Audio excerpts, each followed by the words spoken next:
Hello again, this is another recording for Lecture 14, and we're going to talk about a part of Chapter 13, which covers um, the wireless LAN system. So we talked last time about the wired LAN, which is the Ethernet, and the wireless that we're talking about today is the Wi-Fi, or the technology that's officially called IEEE 802.11, which is another IEEE standard.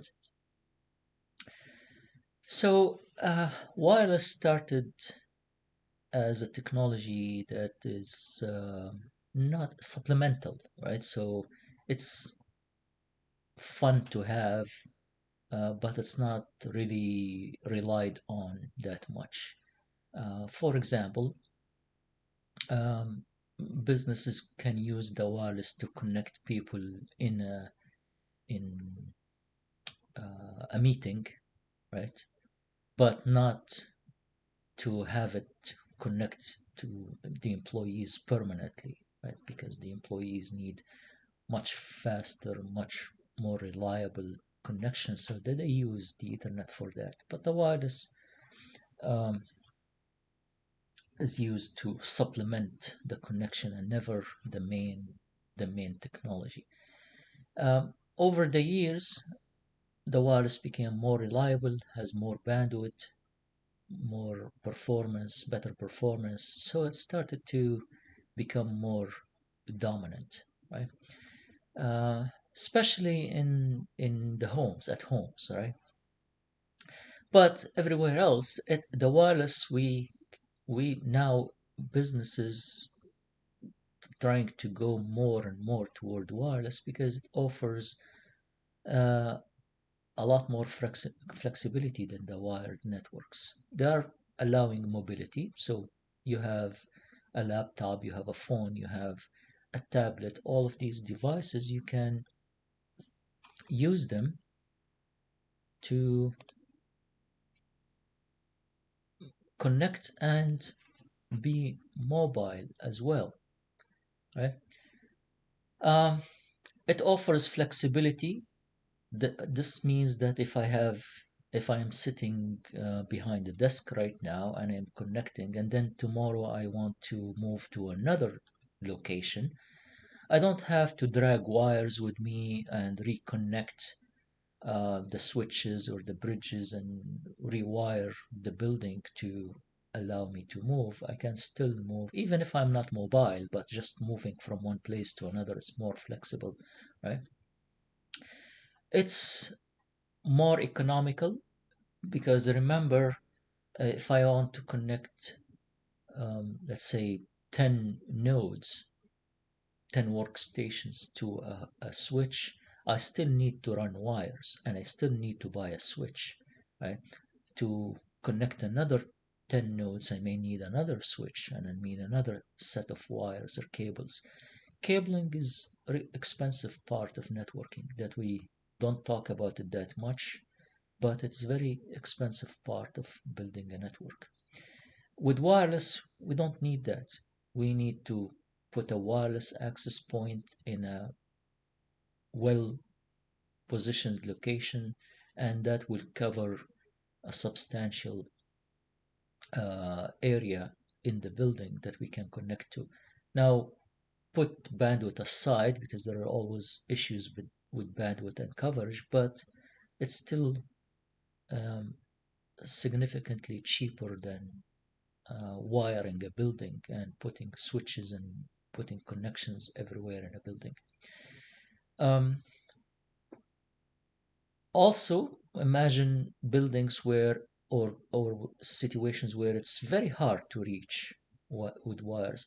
A factory, for example, um, a place where it's well, an airport where there isn't, it's open spaces, so you cannot run wire in the middle of a big hall, right, or a big empty space.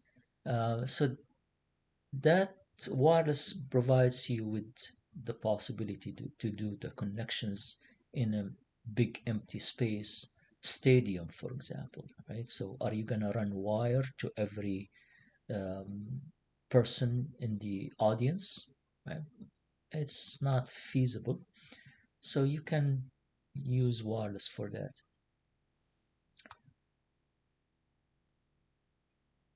So this is an illustration of how wireless networks work. And the idea here is we are dividing the wireless network into cells, right?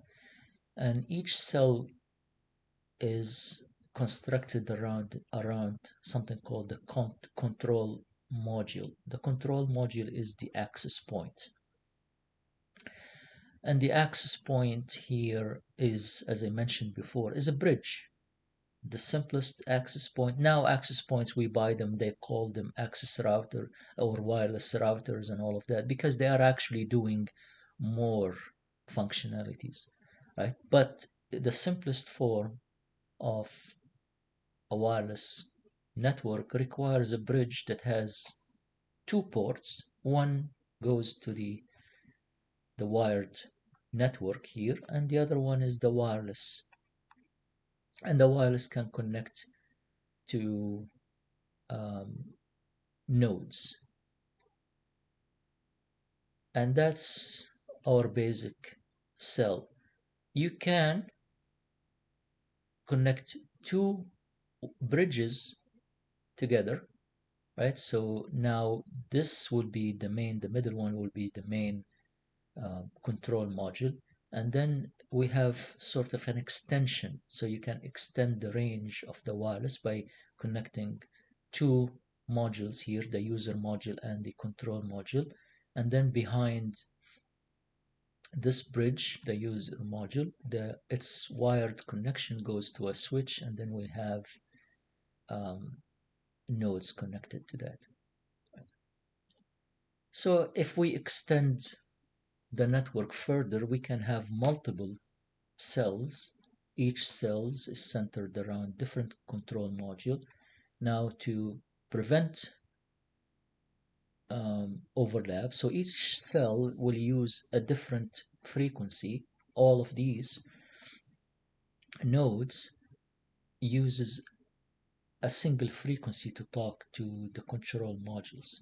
And if you go to your wireless setup, you can find which frequency you're talking or you're using at this moment, right?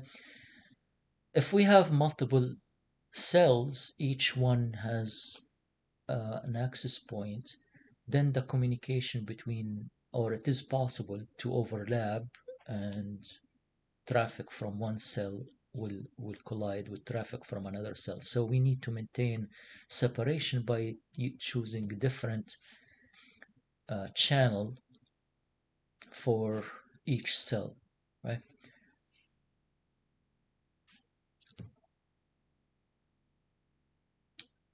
We touched upon some of these applications. So if you are Lan extensions, for example. So what does that mean? If I want to connect two buildings far apart, I can run a cable in between them, but I can also have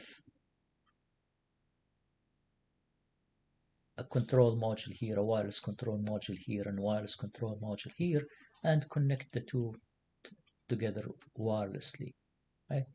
So this is wireless, and this is wireless, and we need to have a wireless antennas for that. And then this will connect to a switch, this will connect to a switch, and then we'll have our nodes. So these two networks will be connected together using a wireless network in between. So we extend the range of the network into multiple buildings.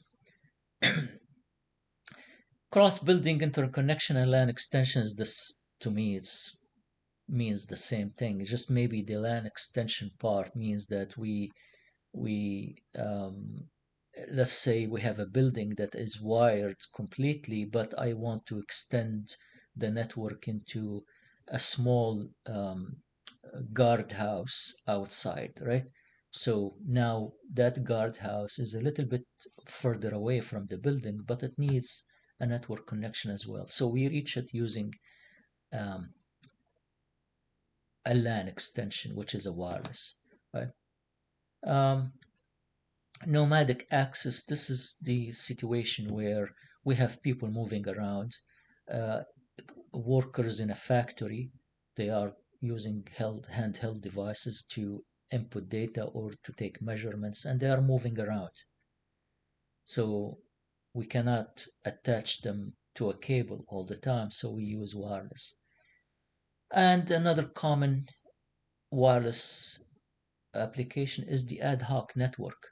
So these are networks that formed without proper or without prior planning. So they are for the moment kind of network. So one example is, let's say people meet in a conference, right? And they want to share information together. So the network has to be built, set up quickly, and then turned down uh, um, quickly as well, and serves purpose of just that conference. Or another example is vehicle networks, where the vehicles move all the time, and while you're driving you're connecting and disconnecting with multiple other vehicles, so the network is always changing and moving. um, Another example is sensor networks, where you put sensors, humidity, temperature, whatever sensors you put them on a big field, for example a farm, and they will connect to each other. So a lot of examples where we use networks in ad hoc mode. Right? So the left side represents a network that's built based on infrastructure. So we have the infrastructure is the wired usually, and then we have the the wireless cells. Right? The right side is a representation of an ad hoc LAN that it doesn't depend on anything, including an access point. So it doesn't even need an access point. And actually, the Wi-Fi technology, the Ethernet IEEE 802.11 allows you to build a network without an access point. Some operating systems support this feature, some they don't, but it is in the standard. Um, so when you look at the terminology of the 82.11, you will see that the cell that we talked about is called Basic Service Set, or BSS, right? And um, this is where we said there's an access point in the middle, and the nodes connect through it, right? So access nodes, when they talk, they don't talk to each other directly. They send their traffic to the access point, and then the access point forward the traffic to the other nodes, and so on. So it's the access point is like the switch in the wired network. All the traffic goes through it, and it does more by managing the medium, as we will see later. Um, so the BSS in the case of ad hoc networks is isolated. In the case of infrastructure, is connected to a backbone. Backbone usually is well, the access point itself is a bridge, but it's connected to a wired device.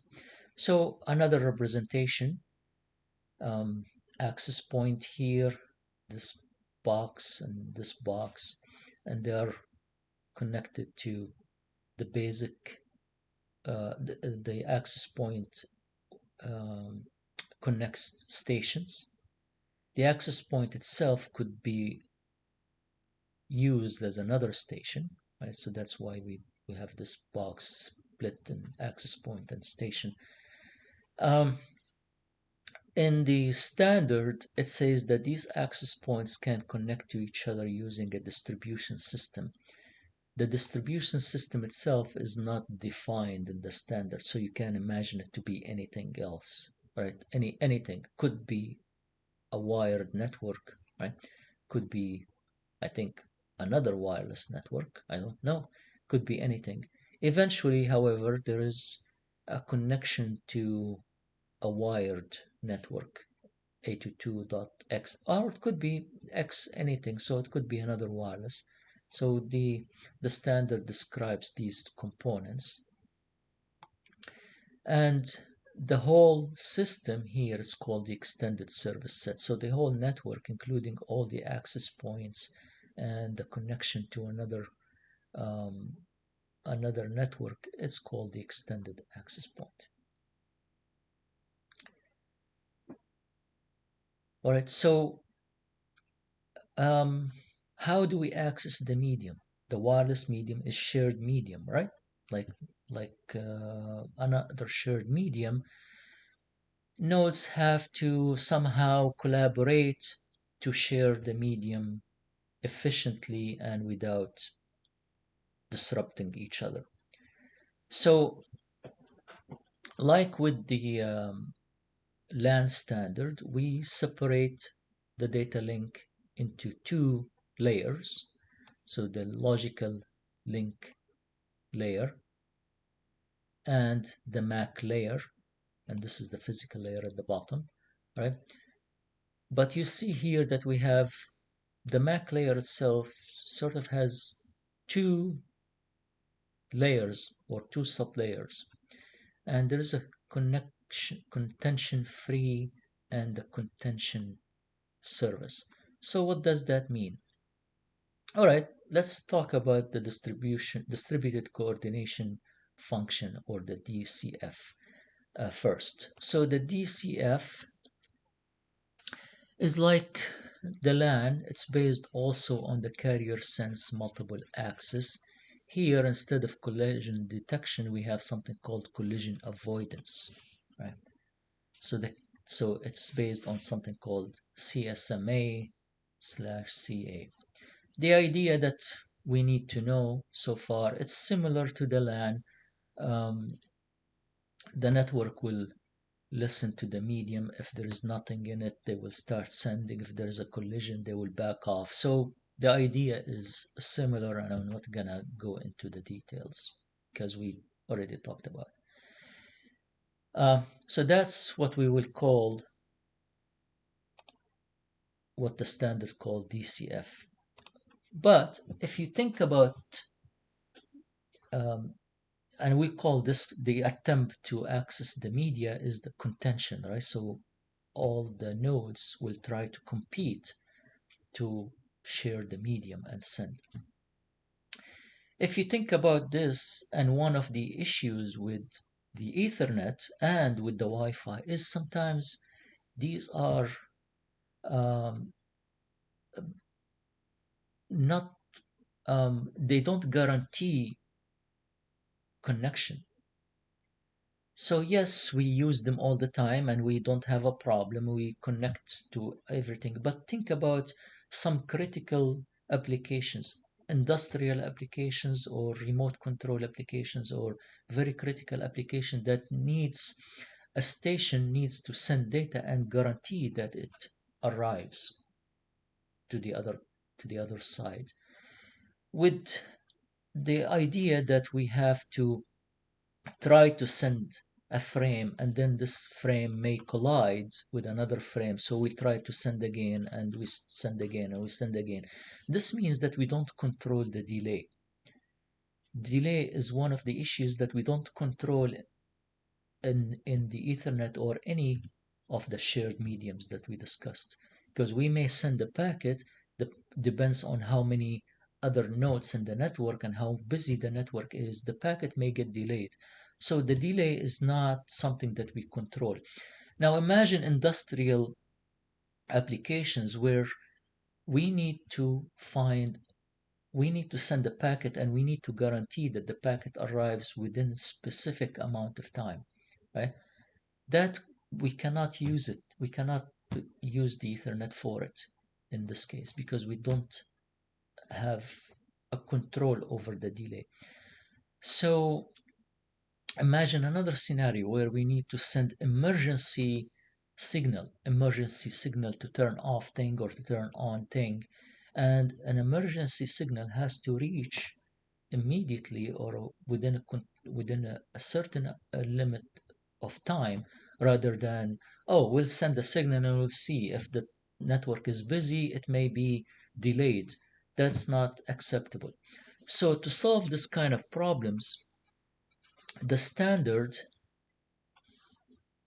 divides the time into two segments. The first segment is, we'll call it contention free.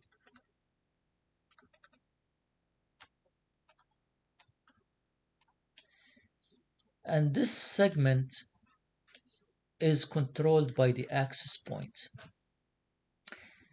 And the access points will give a specific time slot for certain nodes to send. So here there's no contention.